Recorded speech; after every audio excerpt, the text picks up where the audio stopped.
Older drivers show evidence of impaired driving performance after smoking cannabis, even if they regularly use cannabis. In a recent study published at JAMA Network Open, a group of researchers investigated the association between cannabis, simulated driving, and current blood THC levels in older adults. Epidemiological research indicates that cannabis increases vehicular accident risks through behaviors like weaving and slower reaction times. At least they got the last part right, with most studies focusing on younger individuals. The impact on older adults, a group with rising cannabis use, is less understood and may be more pronounced due to age-related cognitive and metabolic changes and medication interactions. Older long-term users might also show tolerance effects. The role of delta-9 THC is key as it affects driving ability, yet the exact relationship between THC levels and driving performance remains unclear despite varying legal THC limits for drivers.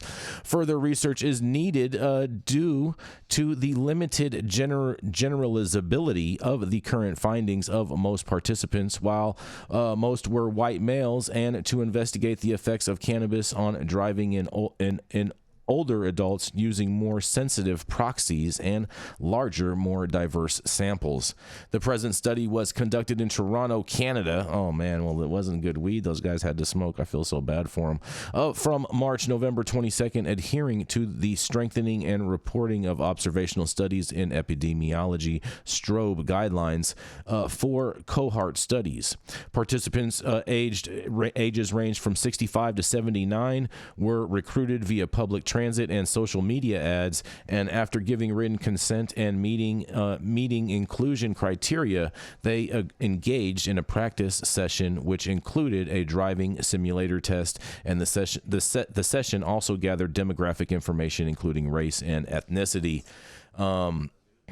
The study followed a within participants counterbalance design exploring the relationship between cannabis use, simulated driving, and blood THC levels. Participants underwent 2 sessions, each lasting approximately 7 hours with a minimum of 72-hour interval in between, and they were instructed to abstain from alcohol, cannabis, and other recreational drugs for 12 hours before each session.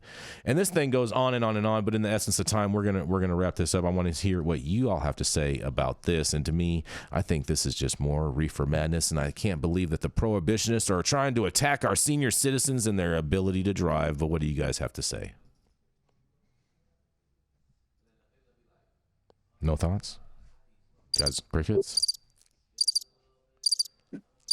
I mean, I was just gonna let my cohort go first.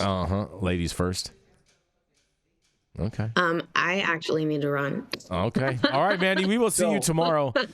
So Mandy, hard stop. Heartfelt goodbye. Congratulations on the profit launch this last Friday, and we can't wait to see you back again. All right. Yes, thank you. I'll share a little bit about what I think about this, Jason. You look, older drivers. I've never heard somebody say that past a certain age that people's driving improves.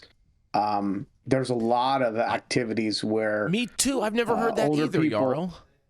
What's that? I've never heard that either. Exactly. So there's a lot of activities where older people start to have a diminished capacity. Mm-hmm. And so I think there is potentially a lane, all pun intended, for a reasonable argument that what may not have been an issue earlier in humans becomes an issue later in humans as they reach this diminished capacity stage. Now, for every human, that may be different based on their physiology, their genetics, their underlying health problems. But do I want an 89-year-old grandma staring through the middle of a steering wheel as she rides her Cadillac Escalade with a big fat blunt and some rosin hanging off the side of her lip? Probably not. Mm-hmm. Probably not. But again, I don't see this through the prohibitionist lens.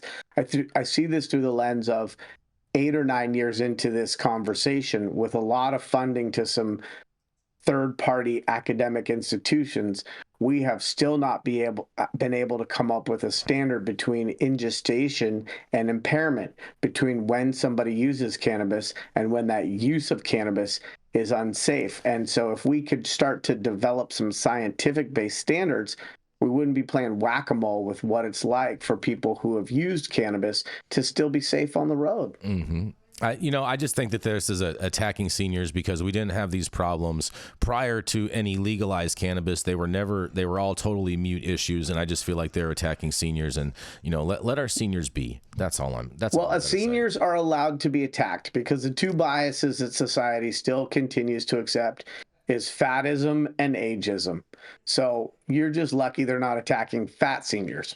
I mean, maybe they are. Maybe there was fat seniors that didn't mention their weights. It mentioned everything else about them except for their weights. So maybe we should include that into the next one. But